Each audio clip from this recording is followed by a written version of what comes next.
Welcome back. Now, it's no longer news that the COVID-19 pandemic has dealt a serious blow to the global aviation sector as countries shut down their airspaces to curb the spread of the disease. Although some countries are beginning to reopen, many airlines, particularly in Africa, are reeling from the huge losses incurred this period. The practice lead, Sub-Saharan Africa at Duckerfrontier in London, William Artwell, joins us now to discuss the future of the aviation sector in Africa in the face of the COVID-19 pandemic. Good afternoon, William. Thanks for sharing some of your time with us. Well, the Ivorian government has just recently provided Air Côte d'Ivoire with a $24 million bailout to keep it afloat following its grounding due to the virus. How are other governments in the region seeking to sustain their flag carriers and support the aviation sector in general? Well, important, of course, to acknowledge that a lot of these airlines have quite extensive fixed costs, salaries to pay, leasing agreements to honor, and so on. So, of course, they've been very seriously affected. Now, a lot of airlines, of course, have ceased operations, but others, have really been receiving a variety of kinds of support. The one is the government's actually using those airlines to make particular moves. So, Ugandan Airlines, for instance, only recently relaunched, has been used and chartered to repatriate Ugandans who were stranded abroad.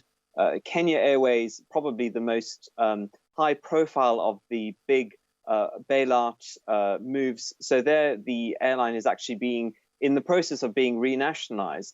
Many, many years ago, it was privatized and has had, of course, ups and downs over the past several years. But the Kenyan authority is certainly looking at nationalization as the mechanism to really support the airline going forward.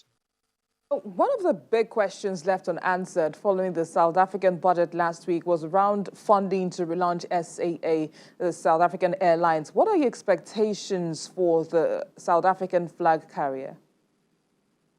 So this is, of course, a difficult one because SAA has been through the ringer of the past several years, hasn't been profitable since 2011, if I understand correctly, and has had many, many bailouts over the past couple of years.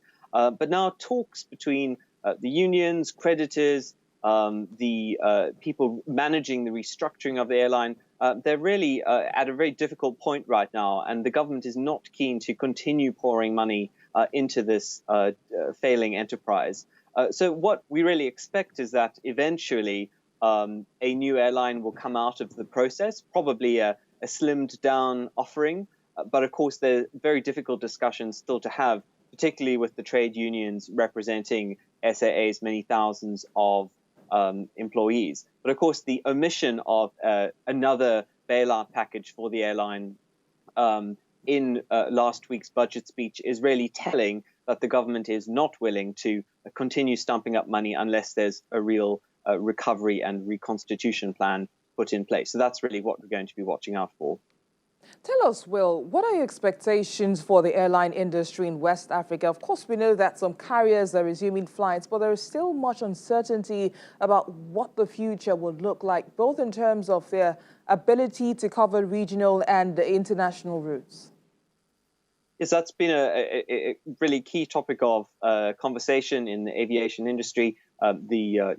Sky relaunching flights, a gradual reopening in some markets with more cross-border travel allowed. Air Senegal also regaining some of its service. But of course, this is all on a much reduced timetable, much reduced schedule, and again, probably a more slimmed down offering than we've seen in the past. When it comes to the bigger questions about how the aviation sector in West Africa is going to perform going forward, of course, there's what policymakers are going to allow to happen in the region itself, so whether there's going to be allowed for cross-border travel, but then also, of course, where other international destinations are concerned. So travel to Europe, for instance, to the extent West African airlines are allowed and to what degree to resume flights between Europe and West Africa is going to be, a lot of that's going to be determined by how safe EU regulators